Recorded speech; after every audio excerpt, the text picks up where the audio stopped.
पहली छाप का जादू। सरल तरीके जो आपकी छवि बदल सकते हैं। जब आप किसी से पहली बार मिलते हैं तो कुछ ही सेकंड में सामने वाला आपके बारे में राय बना लेता है। इसलिए पहली छाप बहुत जरूरी होती है। लेकिन अच्छी बात यह है कि कुछ आसान तरीकों से आप इस पल को अपने पक्ष में कर सकते हैं। जब आप किसी के सामने आते हैं तो आपका शरीर बहुत कुछ कह देता है। हमेशा सीधे खड़े हों, कंधे पीछे रखें और आत्मविश्वास के साथ चलें। हाथ बांधना या झुककर बैठना आपको कमजोर या असहज दिखा सकता है। एक खुले और आरामदायक अंदाज में खड़े रहें, जिससे लोग आपको पसंद करें और बात करने का मन बनाएं। एक सच्ची मुस्कान आपका सबसे मजबूत हथियार हो सकती है। जब आप किसी को मुस्कान के साथ मिलते हैं तो सामने वाला तुरंत आपसे जुड़ाव महसूस करता है। कोशिश करें कि मुस्कान दिल से हो, नकली हंसी से उल्टा असर हो सकता है। चेहरे को आराम दें और स्वाभाविक रूप से मुस्कुराएं। जब आप सामने वाले की आंखों में देखकर बात करते हैं तो इससे विश्वास और ध्यान का एहसास होता है। लेकिन ध्यान रखें कि लगातार घूरना नहीं चाहिए। कुछ सेकंड तक आंखों में देखें, फिर हल्का सा नजरें हटाकर दोबारा संपर्क बनाएं। इससे सामने वाले को लगेगा कि आप उसकी बातों में रुचि ले रहे हैं। अगर आप सामने वाले के बोलने के अंदाज, गति या हाव भाव को हल्के से अपनाते हैं तो यह एक जुड़ाव महसूस कराता है। जैसे अगर कोई धीरे और शांत बोल रहा है तो आप भी उसी तरह जवाब दें। अगर कोई उत्साहित है तो आप भी थोड़ा जोश दिखाएं। लेकिन यह सब बिल्कुल स्वाभाविक होना चाहिए, नकली न लगे। अगर आप इन छोटी छोटी बातों का ध्यान रखें, जैसे आत्मविश्वासी शरीर की भाषा, सच्ची मुस्कान, सही आई कांटेक्ट और सामने वाले से मेल बैठाना, तो आपकी पहली छाप जरूर असरदार बनेगी। ये आसान तरीके हैं, लेकिन इनका असर बहुत गहरा होता है। अक्सर लोग सोचते हैं कि छोटी छोटी बातें करना सिर्फ टाइम पास होता है या इसका कोई खास मतलब नहीं होता। लेकिन सच ये है कि स्मॉल टॉक यानी हल्की फुल्की बातचीत कई बार किसी गहरी और अच्छी बातचीत की शुरुआत बन सकती है। ये एक तरह से बातचीत की पहली सीढ़ी होती है, जिससे सामने वाला इंसान आराम महसूस करता है और खुलकर बात करने लगता है। शुरुआत करने के लिए आप मौसम पर कोई बात कह सकते हैं या सामने वाले से पूछ सकते हैं कि उनका दिन कैसा जा रहा है। ये बातें भले ही छोटी लगें, लेकिन भरोसा बनाने का ये पहला कदम होता है। लोग आमतौर पर अपनी बातें शेयर करना पसंद करते हैं, तो ऐसे सवाल पूछें जो उन्हें खुलकर बोलने का मौका दें। जैसे, या आपका हफ्ते का सबसे अच्छा पल कौन सा रहा, या आप इस फील्ड में कैसे आए। जब वो कुछ शेयर करें तो ध्यान से सुनें। बीच बीच में अच्छा, सच में या वाह जैसे शब्द कहकर उन्हें लगे कि आप सच में उनकी बातों में दिलचस्पी ले रहे हैं। ये छोटी बातें बड़ा असर करती हैं। बातचीत को और आगे बढ़ाने के लिए खुले सवाल पूछें, यानी ऐसे सवाल जिनका जवाब सिर्फ हाँ या ना में ना हो। जैसे, वीकेंड कैसा रहा की जगह पूछें, वीकेंड में आपने क्या किया। इससे सामने वाला ज्यादा बोल पाएगा और आप दोनों के बीच कनेक्शन बनना शुरू होगा। अगर सामने वाला कोई हॉबी या एक्टिविटी की बात करे तो उसी से जुड़ा सवाल पूछें। आपको ये करने में सबसे अच्छा क्या लगता है, या आपने ये कब शुरू किया। इससे सामने वाला समझेगा कि आप सच में उसकी बातों में रुचि ले रहे हैं। याद रखिए, स्मॉल टॉक का मतलब बस बातों को खींचना नहीं है, बल्कि ऐसा माहौल बनाना है जहां दोनों लोग खुलकर आराम से और दिल से बात कर सकें। जब आप ध्यान से सुनते हैं और सही सवाल पूछते हैं तो एक छोटी बातचीत भी किसी गहरे रिश्ते की शुरुआत बन सकती है। हमारी बातचीत में बहुत अहम भूमिका निभाती है। कई बार हम जो महसूस करते हैं वो शब्दों से ज्यादा हमारे हाव भाव से समझ में आता है। कुछ रिसर्च के अनुसार हमारी बातचीत का एक बड़ा हिस्सा बॉडी लैंग्वेज, आवाज के लहजे और चेहरे के भावों से होता है, और सिर्फ थोड़ा हिस्सा शब्दों से। अगर आप किसी से बात कर रहे हैं और आपका शरीर खुला और आत्मविश्वासी लग रहा है तो सामने वाला आपसे जुड़ाव महसूस करेगा। जैसे कि अगर आप सीधे खड़े होते हैं, कंधे पीछे की ओर और छाती खुली होती है, तो आप आत्मविश्वासी और मिलनसार लगते हैं। लेकिन अगर आप झुके हुए खड़े हैं या हाथ बांधकर खड़े हैं तो यह दिखाता है कि आप असहज हैं या दूरी बनाकर रखना चाहते हैं। हाथों के इशारे यानी जेस्चर्स भी बहुत जरूरी होते हैं। जब आप बात करते वक्त हल्के हाथों के इशारे करते हैं तो आपकी बात में भावनाएं जुड़ती हैं और आप ज्यादा प्रभावी लगते हैं। लेकिन बहुत तेज या बेतरतीब इशारे करने से आप नर्वस या अस्थिर लग सकते हैं। खुले हाथ दिखाना ईमानदारी और भरोसे का संकेत होता है। दूसरों की बॉडी लैंग्वेज को समझना भी उतना ही जरूरी है। जैसे अगर कोई व्यक्ति झुककर आपकी बात सुन रहा है तो इसका मतलब है कि वो आपकी बात में रुचि ले रहा है। अगर कोई लगातार आंखों में देख रहा है, तो वह भरोसा दिखाता है।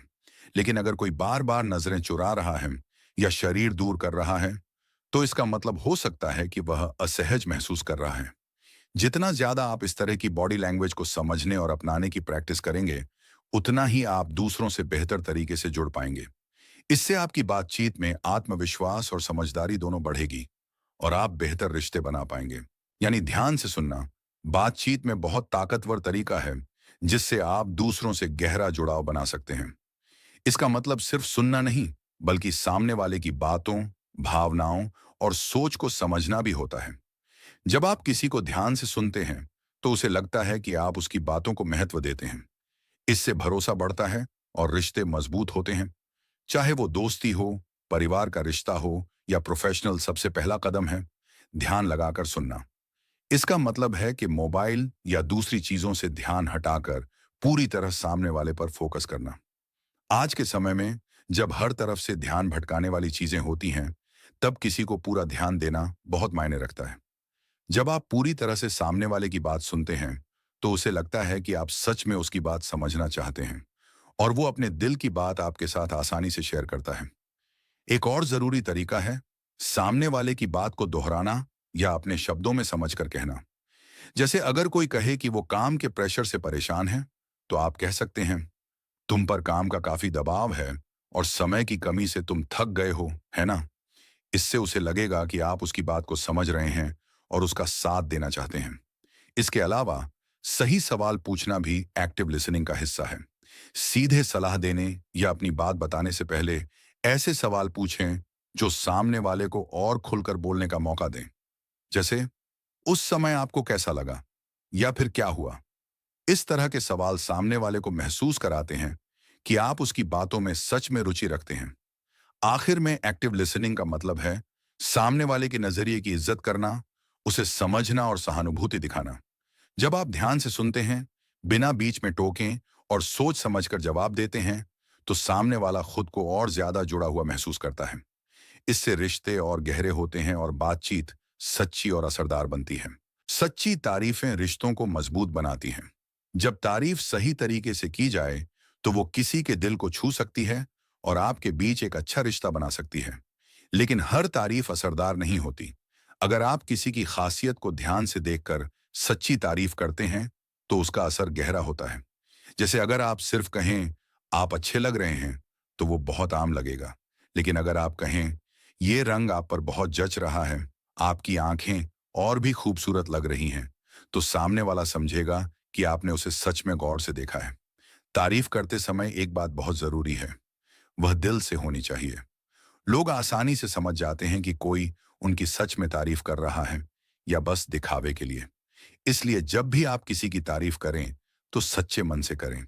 जैसे अगर कोई अपने काम को लेकर बहुत मेहनती है, तो आप कह सकते हैं, आपके काम को लेकर जो लगन है, वो बहुत प्रेरणादायक है। तारीफें एक अच्छा तरीका है किसी से गहराई से जुड़ने का। जब आप किसी की किसी खास बात की तारीफ करते हैं, तो वो इंसान उस बारे में और बातें शेयर करता है, जिससे आपकी बातचीत और गहरी हो सकती है। इसीलिए तारीफ करना सिर्फ दूसरों को अच्छा महसूस कराने के लिए नहीं है, बल्कि ये एक तरीका है यह दिखाने का कि आप उन्हें समझते हैं, उनकी कद्र करते हैं। जब तारीफें दिल से, सच्चाई से और सोच समझकर की जाएं, तो वो एक मजबूत और सच्चे रिश्ते की शुरुआत बन सकती हैं। दूसरों को खास महसूस कराना एक बहुत प्यारा तरीका है रिश्तों को मजबूत बनाने का। इसके लिए किसी बड़े तोहफे या भारी भरकम शब्दों की जरूरत नहीं होती। बस छोटी छोटी बातें, जिनमें आपका ध्यान और प्यार छिपा हो, बहुत असर डालती हैं।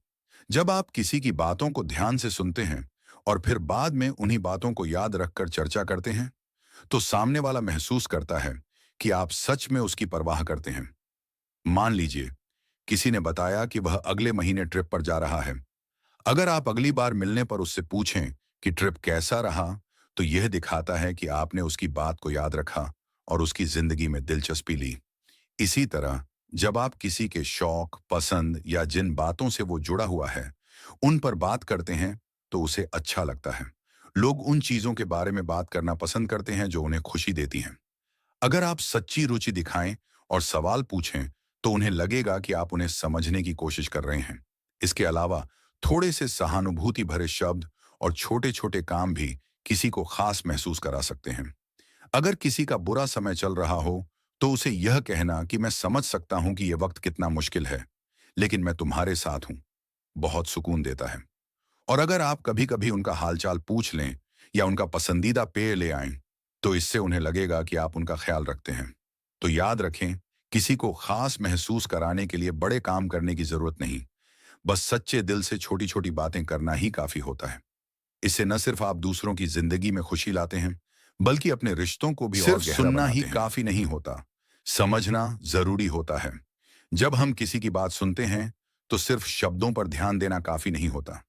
असली सुनना तब होता है जब हम उनकी आवाज के अंदाज, बोलने की गति और लहजे को भी समझें। इन चीजों से हमें पता चलता है कि सामने वाला कैसा महसूस कर रहा है। आवाज का टोन बहुत कुछ बताता है। अगर कोई तेज या ऊंची आवाज में बोल रहा है, तो वो गुस्से में या बहुत जोश में हो सकता है। वहीं अगर कोई शांत और धीमी आवाज में बोल रहा है, तो वह आराम से या दुखी महसूस कर सकता है।